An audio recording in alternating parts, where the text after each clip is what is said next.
Sí, hoy vamos, ayer pasamos un buen tiempo hablando justamente del lenguaje de la Biblia, tema de las palabras, cómo estudiar las palabras de la Biblia, y también hablamos del lenguaje figurado, de las muchas figuras como son la metáfora, el símil, la ironía y unos 7 o 8 clases de lenguaje figurado más que vimos de una manera muy rápido anoche.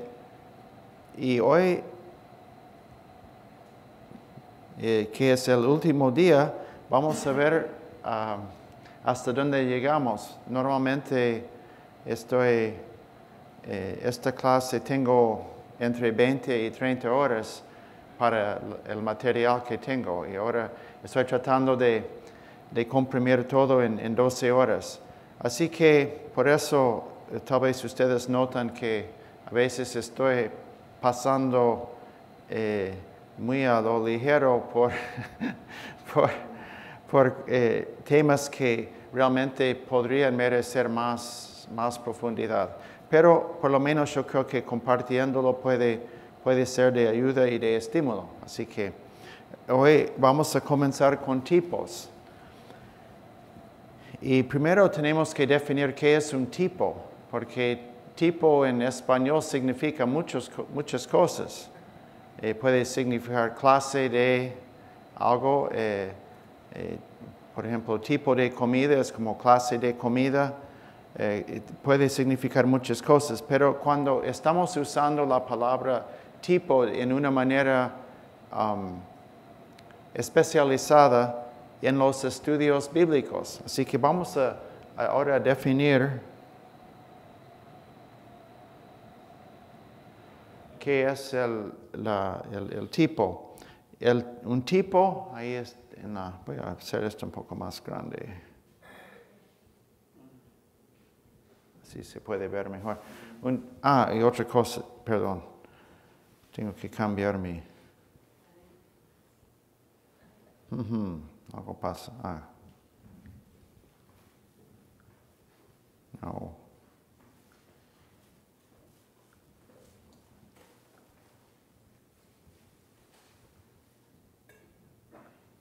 Ahora sí. Bien. Ok. Un tipo es una persona, un lugar o un objeto, un evento o institución de los tiempos antiguos, específicamente del Antiguo Testamento, que fue preparado por Dios para representar alguna realidad espiritual futura. El tipo es diferente de un símbolo porque el símbolo no necesariamente es real. El símbolo puede ser una cosa ficticiosa, pero el tipo es una de esas cosas, persona, lugar, objeto, evento, institución, pero real, algo que realmente sucedió en Israel, en el obrar de Dios en el Antiguo Testamento. Es una cosa real. Y entonces, eso es lo que quiere decir tipo. Y la tipología, entonces, es el establecimiento de conexiones históricas entre determinadas personas, lugares, objetos, eventos o instituciones del Antiguo Testamento y personas, lugares, objetos, eventos o instituciones semejantes del Nuevo. Entonces, en la tipología se procura establecer la conexión entre algo que pasó en el Antiguo Testamento y algo que pasó en el Nuevo Testamento que fue cumplido en la obra de Cristo o en los resultados de la obra de Cristo. Entonces, la tipología siempre tiene una relación en dos cosas en uno en el Antiguo y otro en el Nuevo, que tiene un vínculo por la obra de Cristo. Ahora vamos a presentar otra palabra, que es la palabra antitipo. Ahora, antitipo no es malo, antitipo no es como anticristo, ¿sí? Antitipo es bueno. Entonces, el tipo está en el Antiguo Testamento, el antitipo está en el Nuevo. Y entonces buscamos el cumplimiento de algo así en el Nuevo. No terminé de leer la definición. Bien, entonces leí sobre la tipología y corresponde al desarrollo de la revelación progresiva y tiene su fundamento en Dios mismo, quien dispuso los elementos típicos del Antiguo Testamento de modo que entrañaran y prefiguraran las realidades que manifestarían en la época neotestamentaria. Eso es sacado del libro de Martínez, muy buen libro. Entonces, estas son cosas que prefiguran, que son como podría decir casi profética de algo en el Nuevo Testamento. Así que vamos ahora a ver las características esenciales de los tipos y los antitipos. Así que comenzamos el número 1. Tanto el tipo como el antitipo son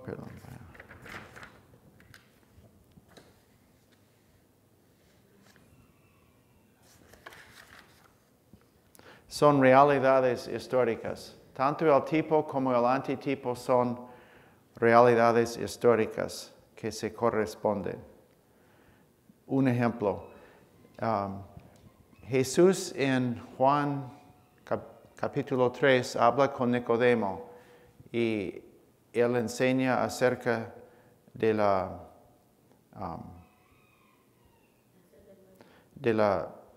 serpiente levantada en el desierto, que fue un tipo del levantamiento de Jesucristo en la cruz.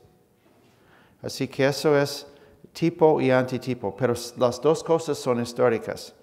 Entre el tipo y el antitipo debe haber algún punto importante de analogía o de comparación, si quiere, de analogía o comparación.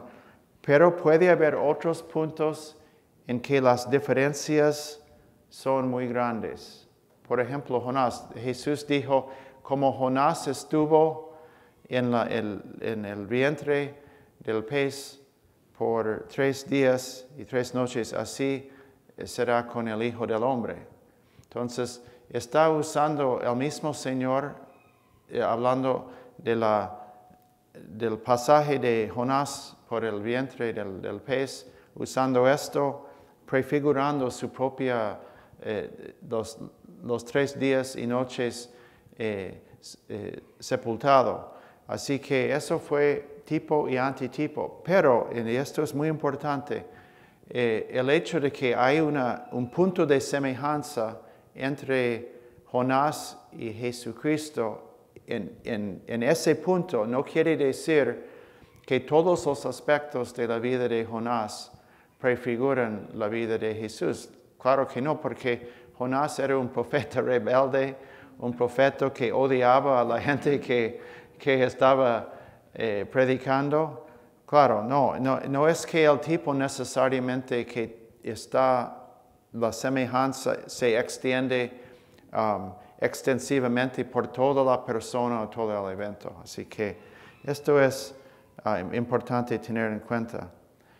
Punto 3, el tipo siempre tiene un carácter predictivo y descriptivo. El tipo siempre tiene un carácter predictivo y descriptivo, claro, porque está prefigurando algo que iba a suceder cientos o aún más de 1000 años después.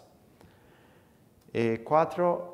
Los tipos avalados por el Nuevo Testamento se refieren a lo más sobresaliente de la persona y obra de Cristo o de su aplicación a la experiencia cristiana. Y vamos a ver ejemplos de esto. Así que los tipos y su cumplimiento en los antitipos tiene su enfoque en la persona y obra de Jesús, ¿sí? Y esto es importante, hay que tener esto en cuenta. En todo tipo, 5, debe distinguirse lo verdaderamente típico de lo accesorio. Y hay cosas que es un poco como el ejemplo de Jonás. No todo elemento del tipo necesariamente se aplica a su cumplimiento. Y punto 6, importantísimo, el tipo es determinado por Dios mismo, no por la fantasía humana. Es decir, que Dios en su soberanía y en su sabiduría en los tiempos antiguos dispusieron las cosas, los eventos, las profecías, las personas y su vida, las dispusieron de tal manera que iban a ser cumplidos en el Nuevo Testamento. Así que cuando vemos el cumplimiento en el Nuevo, no es algo por casualidad. No es que el apóstol Pablo decía, miren ustedes qué casualidad. No.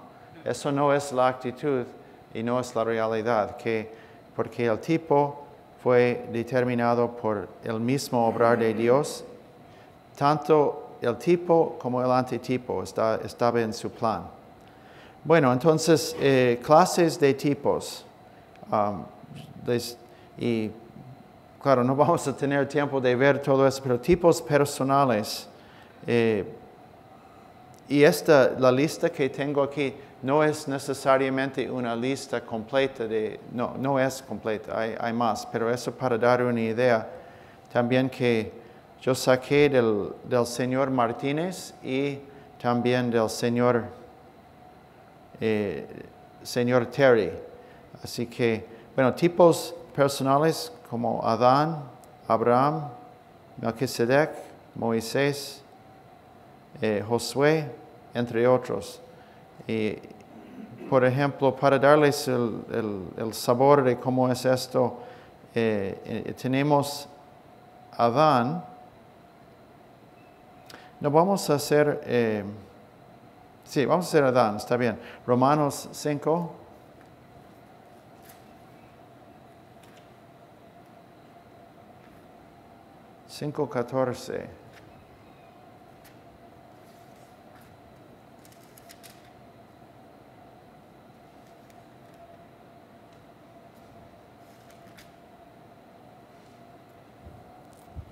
No obstante, reinó la muerte desde Adán hasta Moisés, aun en los que no pecaron a la manera de la transgresión de Adán, el cual es figura del que había de venir.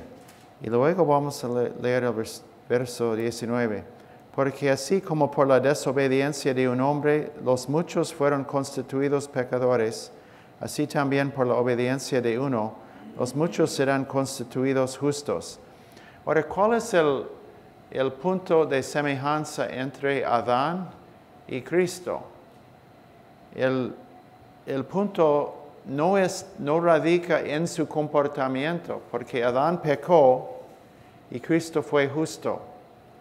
Pero la semejanza está en que por el obrar, por la acción de un hombre, Adán, sucedieron tantas cosas.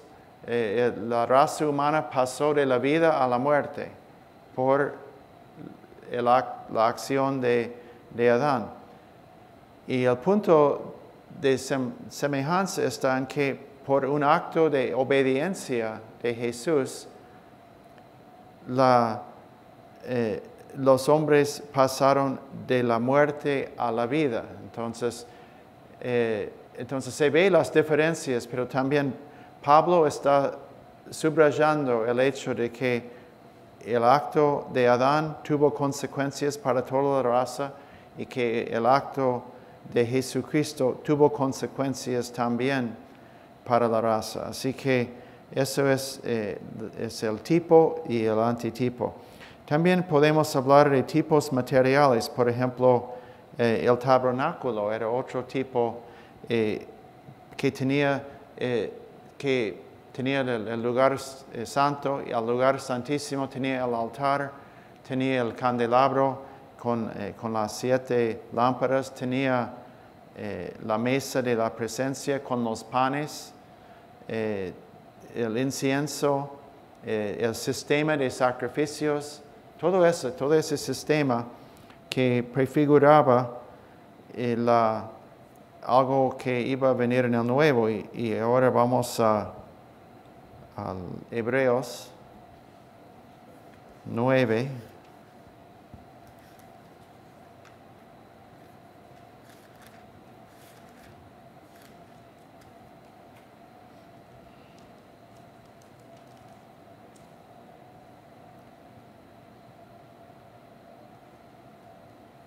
No, estoy buscando. Vamos a 10.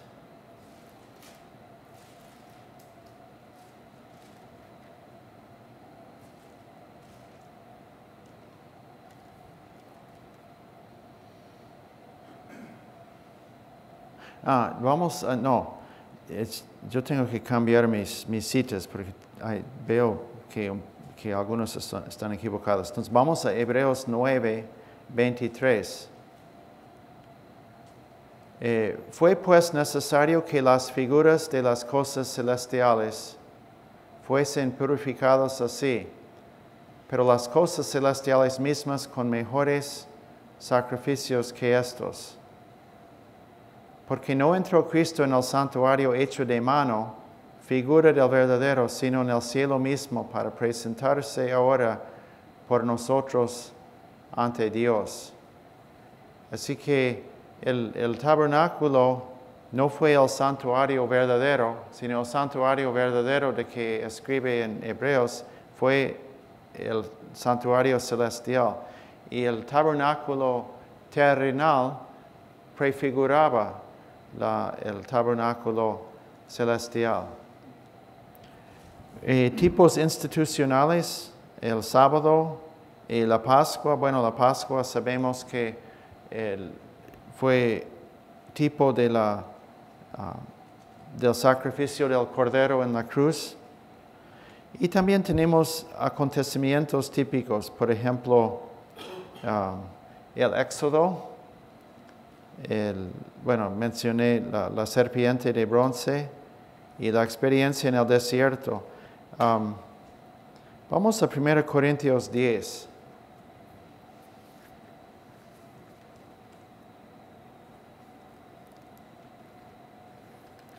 Primera Corintios 10.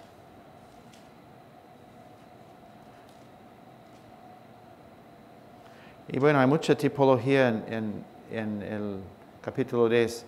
10:1. No quiero, hermanos, que ignoréis que nuestros padres todos estuvieron bajo la nube y todos pasaron el mar, y todos en Moisés fueron bautizados en la nube y en el mar, y todos comieron el mismo alimento espiritual.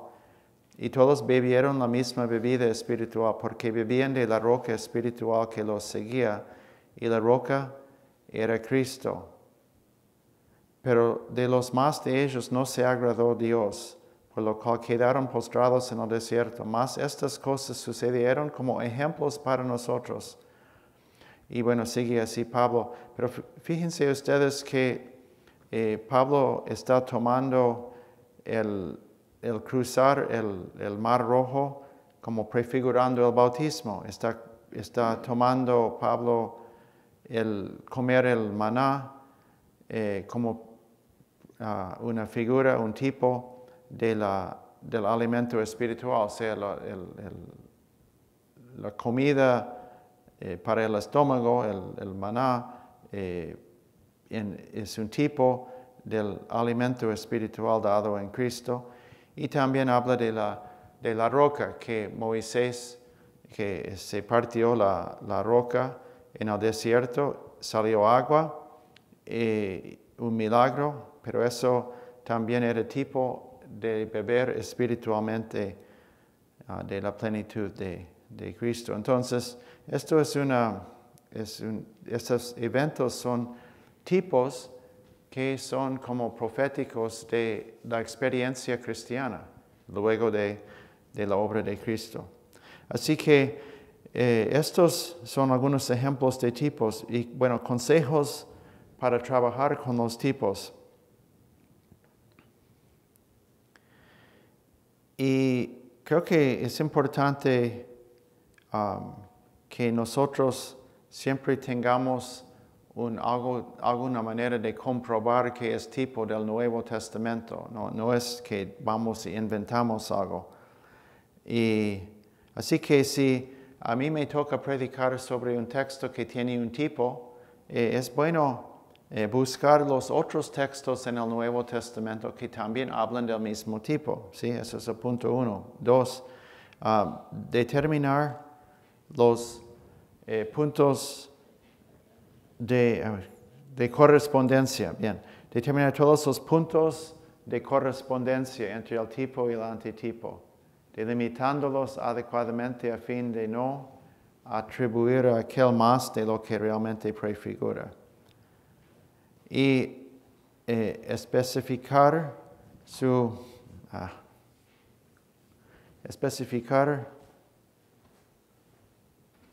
su contenido típico siempre a la luz de lo que el Nuevo Testamento enseña. Entonces, una vez que se identifica que es un tipo, deje que el mismo Nuevo Testamento te oriente y te ayude a poner límites en la interpretación para no ir demasiado lejos.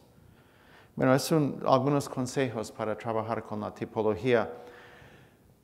Un pequeño comentario. En los últimos 100 años más o menos, tal vez porque en algunos movimientos en la iglesia se ha ido muy lejos y han tomado la tipología de una manera muy excesiva. Algunos han reaccionado casi diciendo que no debemos de olvidarnos de los tipos, pero creo que ni el uno ni el otro es sano.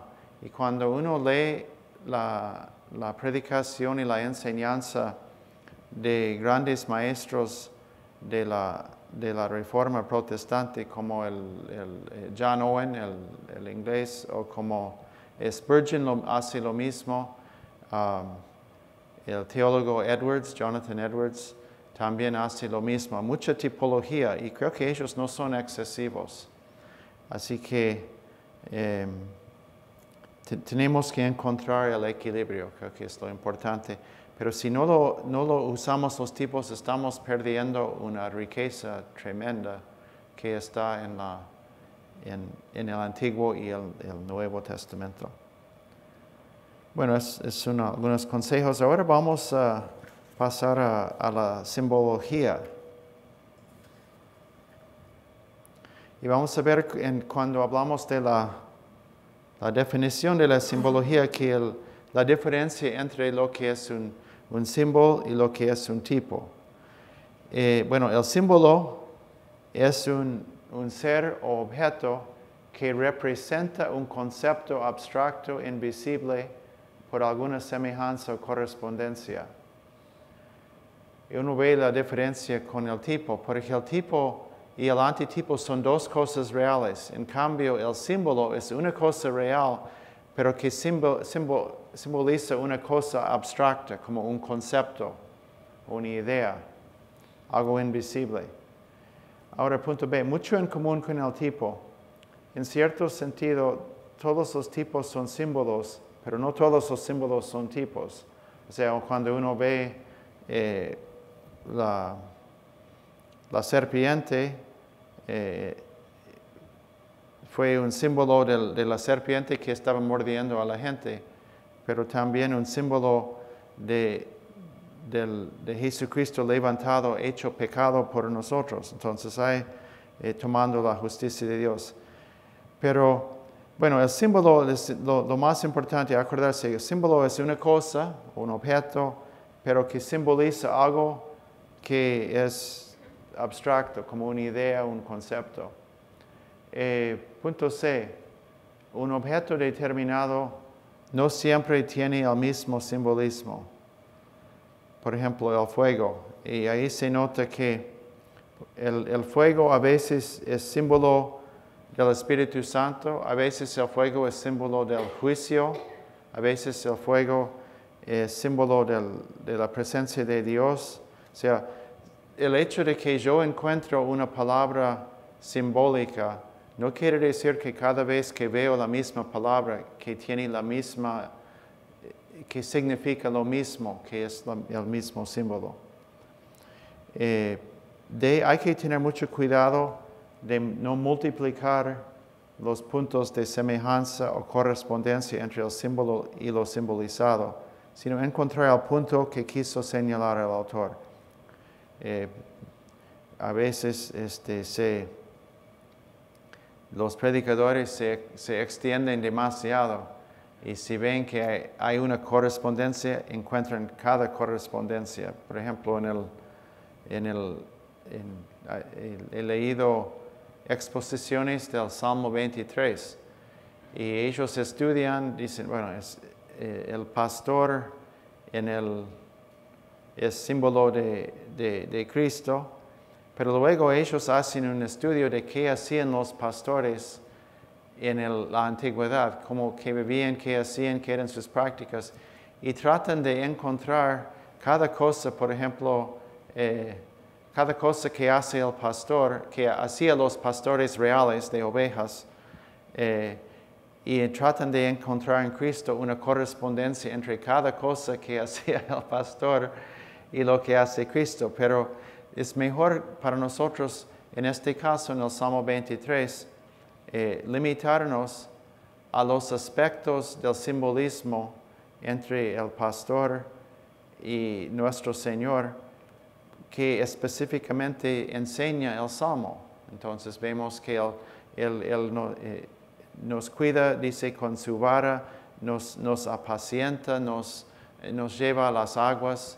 y nos protege y así. Dice entonces, mejor limitarnos a la aplicación que da el autor del Salmo y no inventar cosas basadas en nuestro conocimiento de lo que hace el pastor de ovejas. Y bueno, algunos de los muchos símbolos en la Biblia, hay muchos. Pan y vino, la zarza ardiente que vio Moisés, la columna de nube y fuego, el trono, hay tronos que aparecen en los libros proféticos, ¿no? El humo en el templo y la visión de Isaías 6, ¿se acuerdan que se llena, en la visión de Isaías, se llena el lugar de humo? Están volando los serafines y las voces diciendo, Santo, Santo, Santo. O sea, el humo y ese templo son símbolos de la suprema santidad de Dios. Las alas de los serafines, con dos vuelan, con dos cubren sus pies. O sea, la inmundeza de los pies está cubierta porque están en la presencia de Dios Santo, y cubren sus caras porque no pueden mirar a Dios en toda la gloria de su santidad. Aún hasta las mismas 6 alas cumplen una función simbólica. Acciones simbólicas. Los pobres profetas, cuántas cosas que tuvieron que sufrir, como comer el rollo.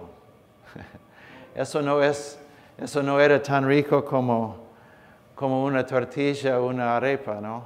Eso fue, me imagino que comer un pergamino así no era muy grato. Pero era una acción simbólica de recibir la palabra de Dios. Y bueno, Ezequiel, muchas acciones simbólicas. Tuvo que construir maquetas de ciudades, acostarse por un lado, acostarse por el otro lado, tuvo que cavar por la pared para simbolizar el exilio, muchas cosas. Y Jeremías también, hay otros. El alfarero es símbolo de que Dios tiene el derecho de hacer con su obra lo que Él quiere hacer. La faja de lino podrida, que Dios envió a Jeremías enterrar una faja de lino cerca al río ¿cómo se llama? Éufrates, sí. Y luego volver y, bueno, claro, enterrada por varios días, ya estaba podrida. Bueno, muchas otras. Así que eran acciones simbólicas. Tenemos números simbólicos y no voy a entrar en los detalles. También el libro de Martínez es muy bueno en ese sentido. Mientras, antes de olvidarme,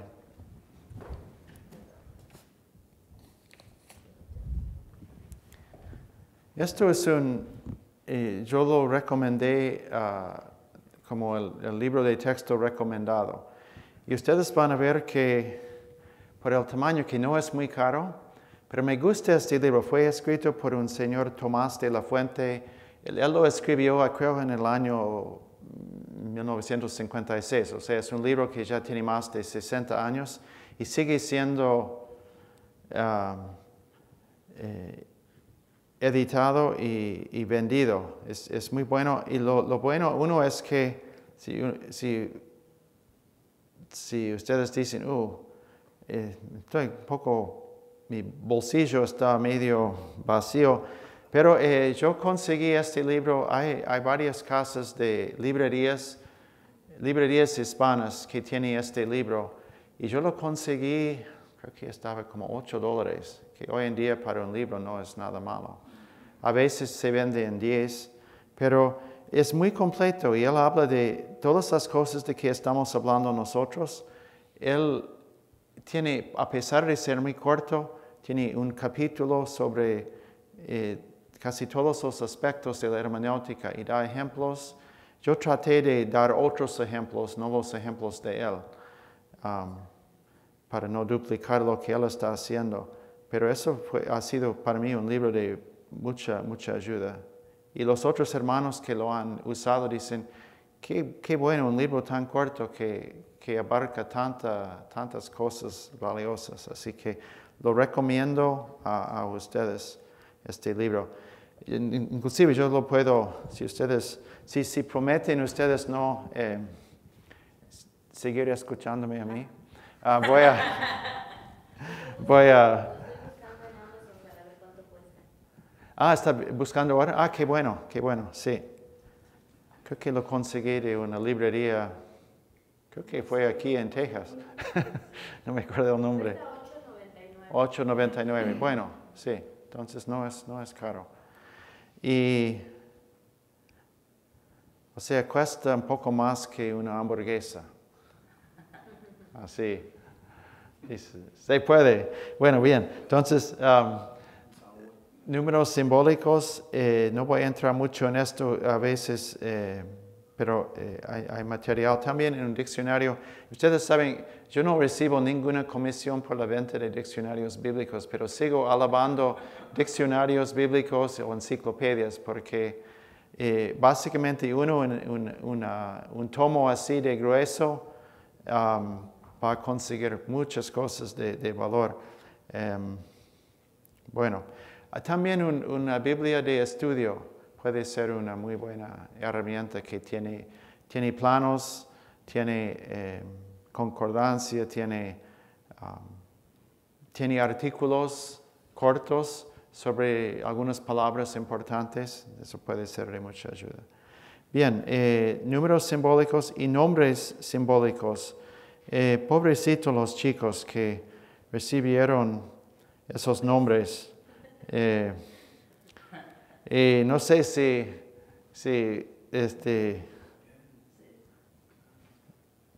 ese nombre, Maher Shalal Hashbaz, no sé si ese nombre va a llegar a ser muy popular hoy en día, pero es un nombre simbólico.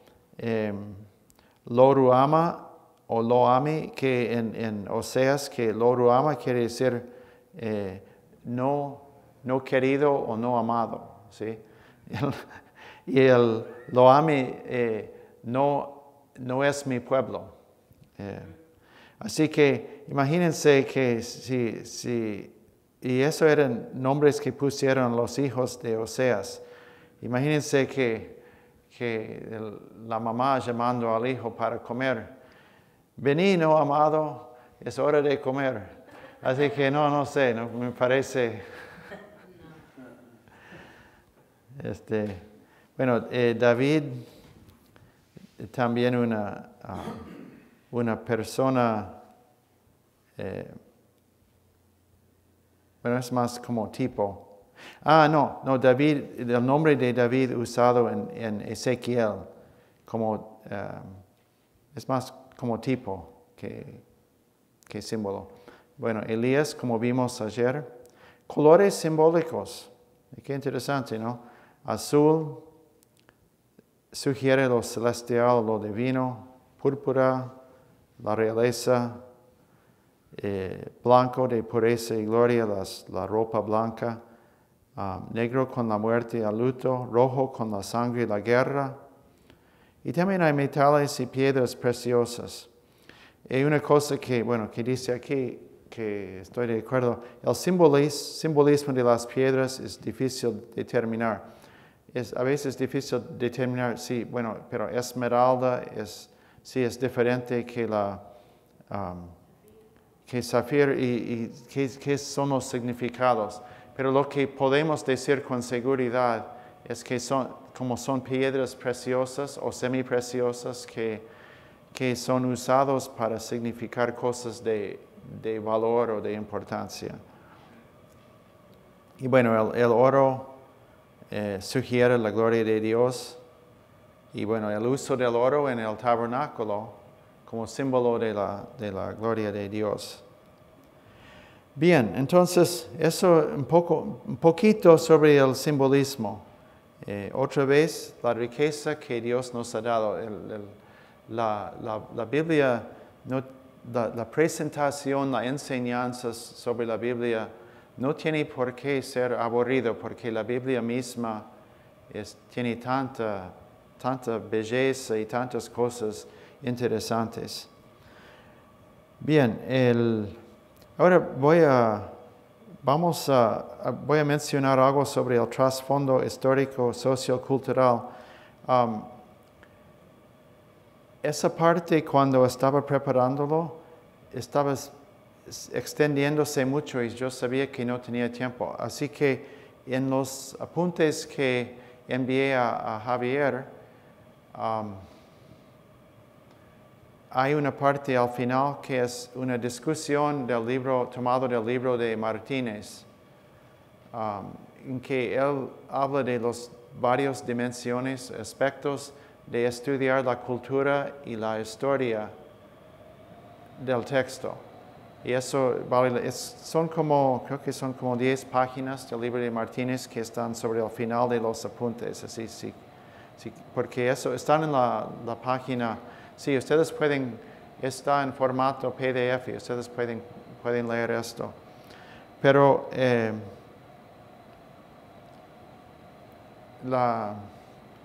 esto aporta mucho al estudio y nos ayuda a ver.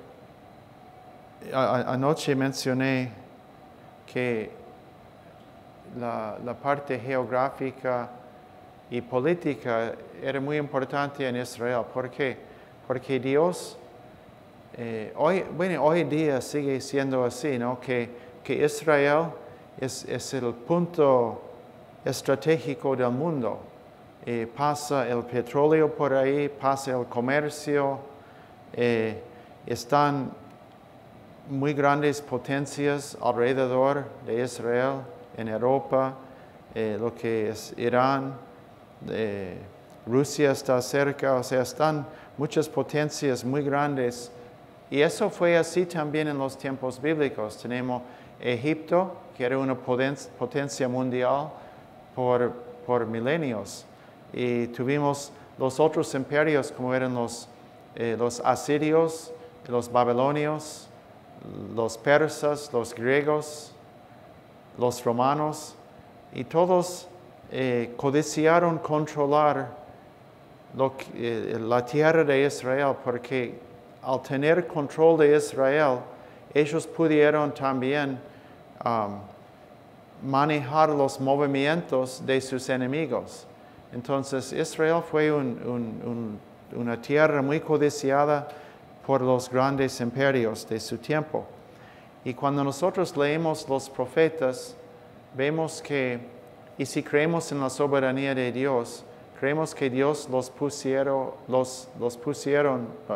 puso ahí con un fin de demostrar su fidelidad. Entonces, una vez y otra vez en la historia, cuando leemos en los Reyes y en las Crónicas y en los libros proféticos, leemos como Dios milagrosamente los protegió a ellos frente a poderes militares muchísimas veces más grandes que ellos.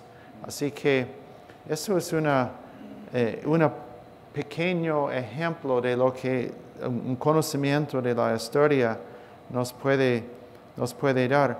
También el conocer cómo eran las prácticas en cuanto al matrimonio, en cuanto a la educación de los hijos, en cuanto a la agricultura y muchas otras cosas, la medicina, las enfermedades, como ellos, sus costumbres sociales.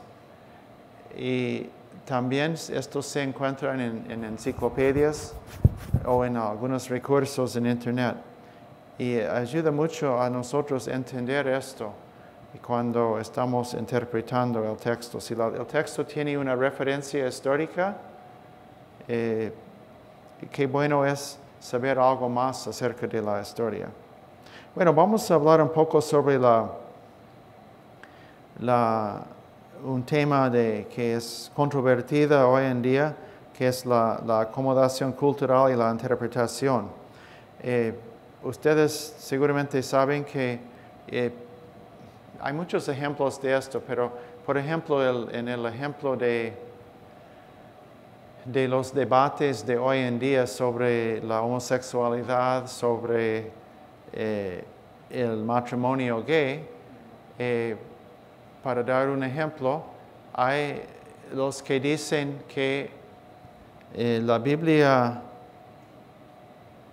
fue escrito en un tiempo en que la gente no eran tan inteligentes como nosotros. Y nosotros que somos tan inteligentes sabemos que el matrimonio gay es una cosa muy buena. Entonces dicen, ahora Pablo era un buen hombre. Y si Pablo hubiera vivido hoy, él estaría a favor del matrimonio gay, porque eso es bueno y Pablo era bueno. Pero Pablo era limitado por los conceptos de su tiempo, por las actitudes. Así que Pablo compartía los mismos prejuicios y de su tiempo, pero habría cambiado. Ahora, ¿qué pasa con la interpretación de la Biblia en este caso? Estamos entonces condicionando la interpretación de la Biblia según diciendo que el concepto de la cultura que tenemos es soberana por arriba de lo que dice la Biblia.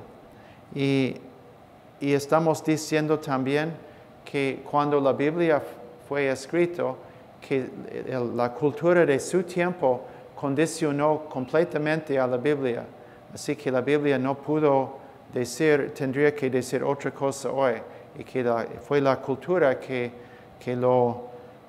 determinó lo que iba a decir. Bueno, eso es una posición.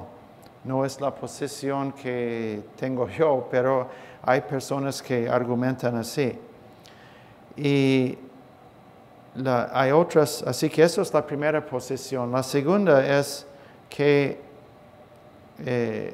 dicen, bueno, algunas partes de la Biblia son palabra de Dios para nosotros y son normativas para nosotros, pero el resto está muy condicionado. Entonces, vamos a hacer una división, pero ustedes ven el peligro en esto. La división que hacemos siempre va a ser a nuestra conveniencia. Siempre lo que nosotros llamamos la objetividad va a ser en base a lo que nosotros pensamos conveniente para nosotros. Pero la posición histórica de la Iglesia ha sido de que la revelación de Dios viene al hombre en un idioma y en una situación concreta. Y la palabra de Dios viene expresada y tiene que expresarse en las formas de la cultura, porque Dios habla a hombres como hombres. Y Él tiene que hablar usando nuestras formas y Él tiene que hablar a personas en una determinada cultura. Pero Dios dice lo que dice y cuando lo dice usando términos humanos, pero el mensaje es un mensaje que es verdad, sea lo que sea la cultura.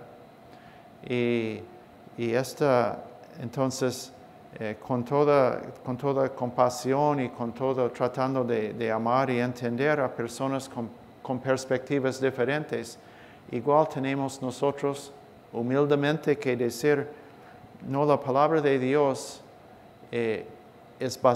tiene su verdad a pesar de que esté o no esté de acuerdo con lo que cualquier cultura dice.